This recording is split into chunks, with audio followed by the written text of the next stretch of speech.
Alex Lafkus here. Kind of last day of Musky camp. I've got to get on home and start getting after some trout. It's been pretty good. Haven't seen as big as we would like, but that's probably always the case in musky fishing. Just getting started today. Kind of a late start, had to pack up the cabin. But first thing I'm doing today, this has been a pretty good bait for us. It's a bowfin, Bam Bam Lures bowfin. And I'm gonna start with this walleye and white, whatever, seemed to work. Yeah, you've been catching some fish on it. Ooh, there's one behind us on side imaging.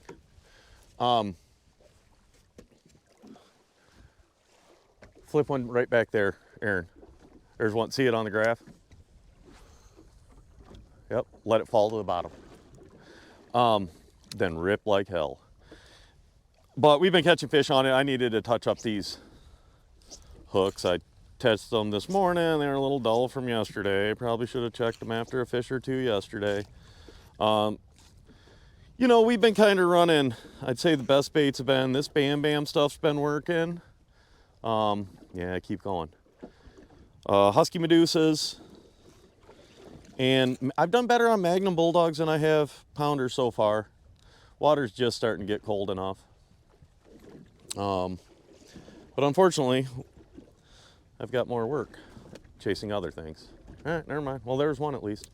So, whatever, we got some cool footage. This is that bowfin. Brady Marks makes it. There's not a ton of them around. It's kind of find them online to get them. But great little bait. One of my favorite things about it is the amount of hook. You can see it's been gashed up pretty good. The amount of hook per amount of rubber. You know, a lot of the bigger baits, you have so much rubber, you know, it's hard to get the hook, but I kind of like this. It fits a little better in their mouth. Get a hook easier. Whatever, yeah, we got some cool footage, so we caught a bunch of fish and, you know, whatever. But here we go.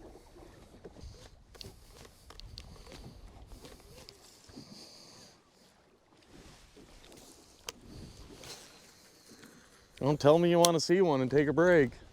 It's a good way to not see one.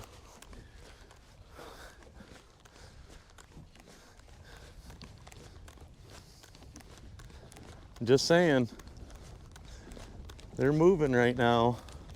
We got a 49 off this waypoint coming up last year.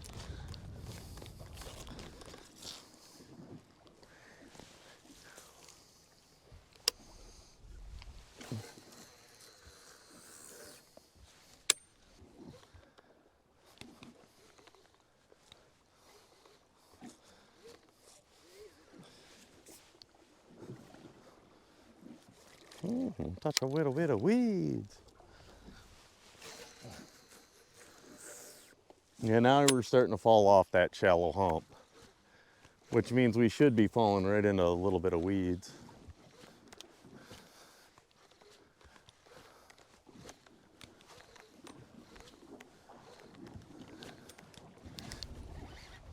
There's one. Shit, hook set.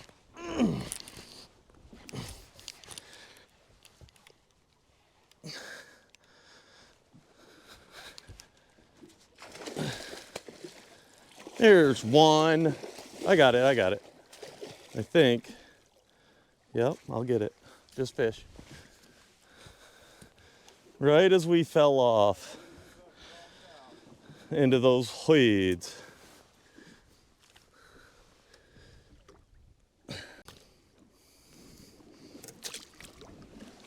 Little fella, little stocky one though.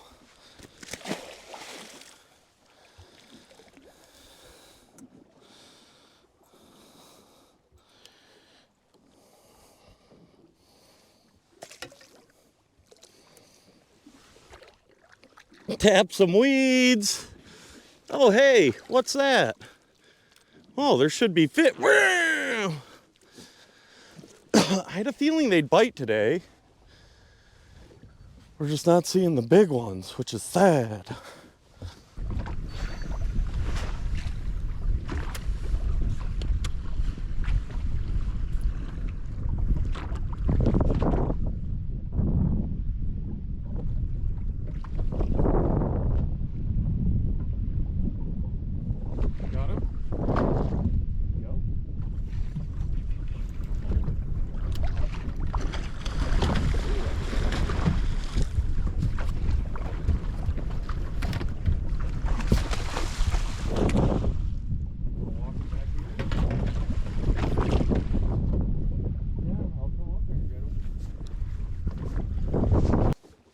can. I'll come up there and get them.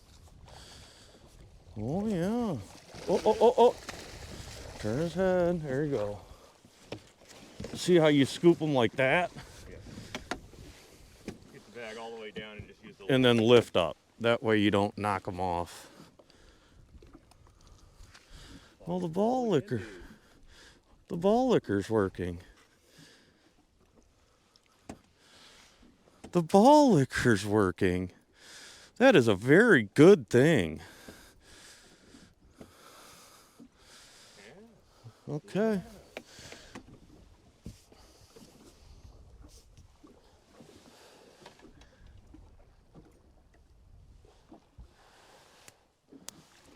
Come on.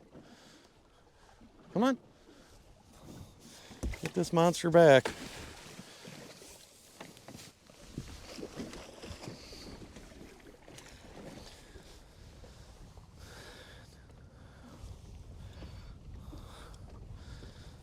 Yeah. Oh.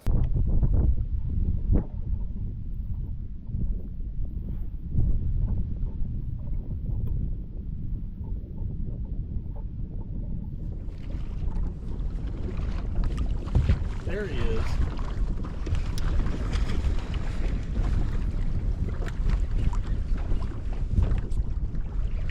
Yep, there's nothing that you can get. Yeah. Where's he going?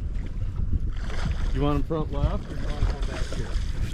Whatever's easier for you.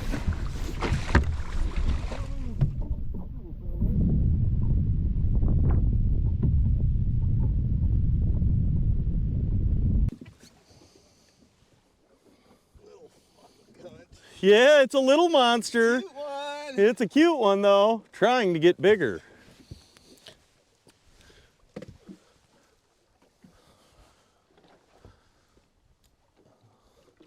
Another thing I do is I crimp my own leaders. You can see this is like 174 pound shark wire to a split ring.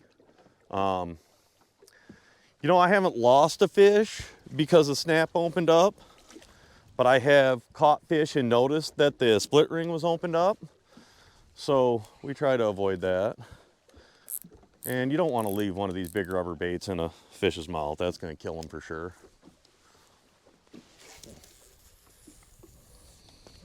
I have not had failure with these crimped leaders. So I know guys who've been bit off on fluorocarbon. So I kind of stick to the fluoro, or I stay away from the fluoro and just run wire.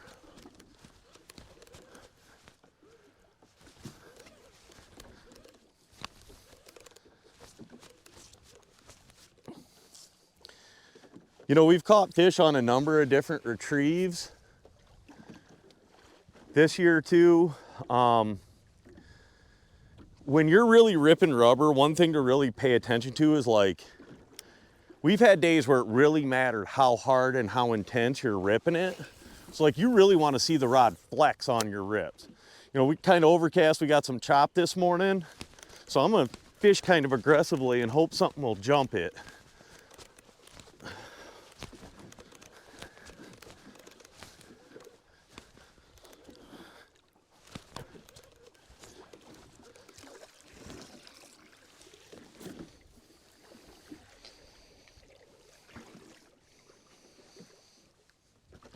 And that, like a lot of times we've had days where I've talked to other boats out here and they moved a couple of fish. And we had a day they moved 2 and we moved like 8. So, and the key that day was a really aggressive retrieve that is painful and it hurts, but it was as fast as you could go every which direction. And if you weren't doing that, you weren't getting bit, you know, and that was, you know, in 46, 47 degree water. So it wasn't like it was warm water. It's just how they were going on it that day. So that's something to keep in mind, you know, play with your retrieve. It's nice when they'll eat it a little lazier, but boy, I had a bunch of days where it was painfully obvious that if it wasn't every which direction and faster than hell, you weren't seeing anything.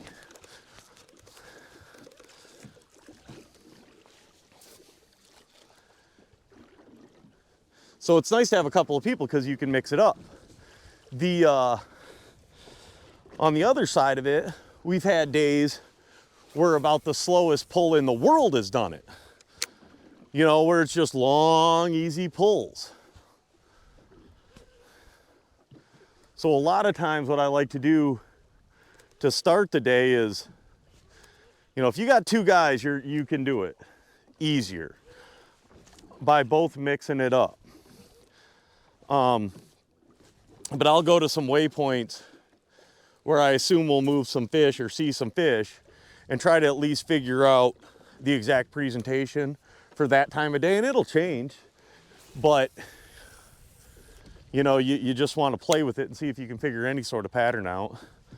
You know, and we've had days where it was really we're running shallow husky medusas because you could really just let them fall and fish them as slow as you can. And we had fish going on that. It's all been around the same water temps, you know, from 46 to 48. So, you know, it's really hard for me to say there's a water temp thing that I've seen this week anyway, or this month rather. I'm sure it does play a part in it, but, you know, we haven't really been able to dial it down too much just because we haven't seen a great fluctuation in water temps over the last month. Maybe dropped 3 degrees in a month. So we've had kind of not exactly a fall we're used to having, but whatever. One thing when pulling this rubber too is it's really nice to have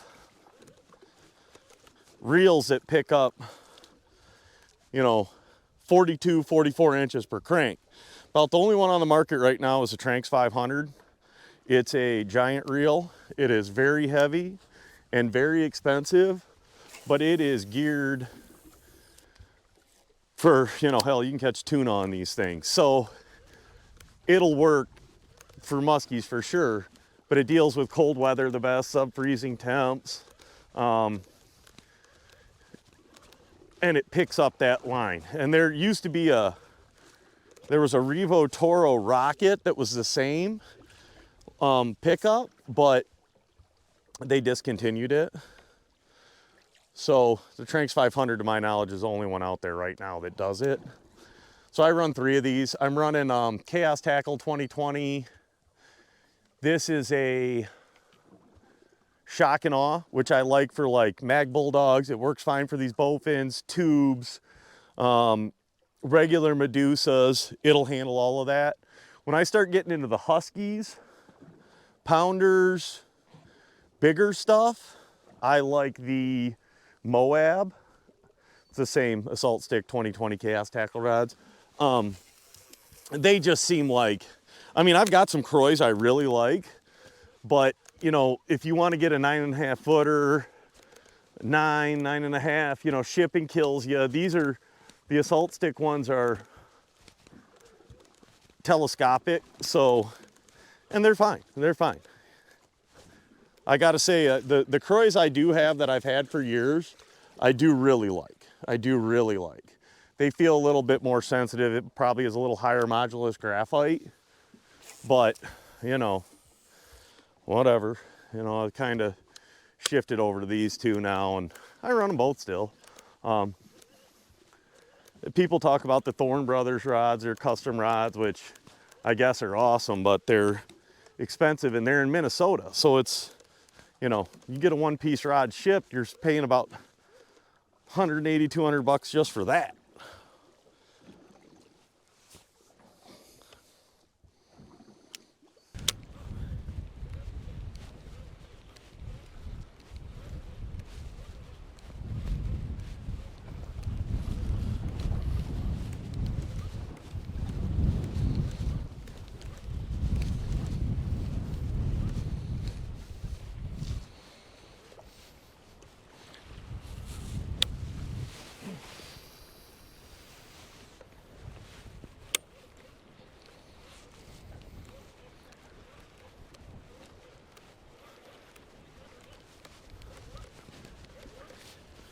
One of the things that I think I see clients do a bunch that I think costs some fish So we're drifting a big flat here, so it's a lot of like 6 to 9 foot of water. And they'll just kind of cast it the same direction the whole time. Versus, you know, what I try to do is angle some kind of 45 off the bow of the boat and then come back to a 90. So I'm just trying to, you know, every other cast, just try to cover a little bit different water. You know, when it's flat calm, it might not matter as much, but it's windier than hell, you know. You just want to try to get it in front of as many spots as you can, hop over the right weed bed, and that's when you can get them.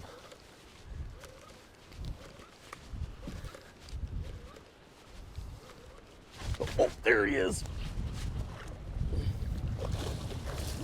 Right at the side of the boat.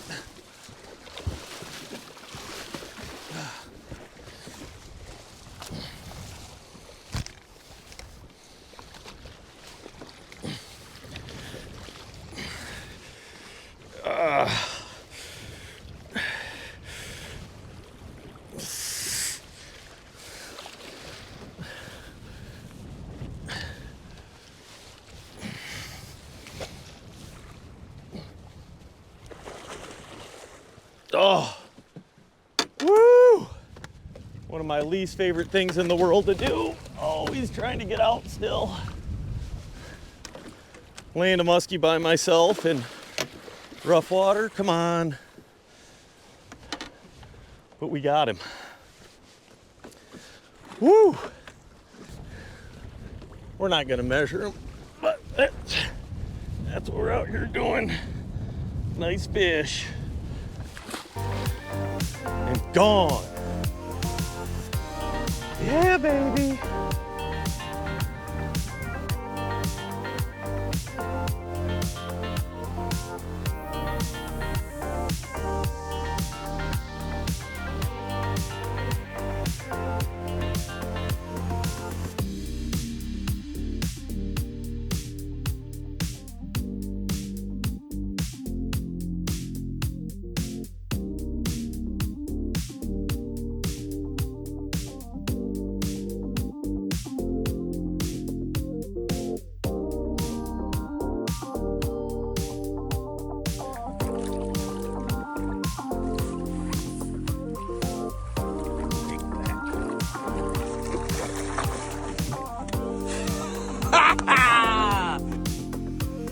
Last cast, 2024 Musky camp. Hopefully there'll be some more days. Overall it was, you know, numbers were good. Size was a little below average, but we caught a lot of fish. Next week we've got freezing temps, highs in the low 30s. So that's about done up here. Hopefully there'll be a little bit December, late November fishing on Lake St. Clair, but that's about it. Yeah, I hope you guys enjoyed that footage. Maybe I lied, one more. We got some pretty cool stuff. Today wasn't very good. We got one in the boat. I had one cartwheel at the side of the boat, and we had one other nip. We had a massive front move through last night, and today is a barometer shooting straight up, and now a light east wind. So whatever, we're gonna get out of here, but yeah, I hope you guys enjoyed it.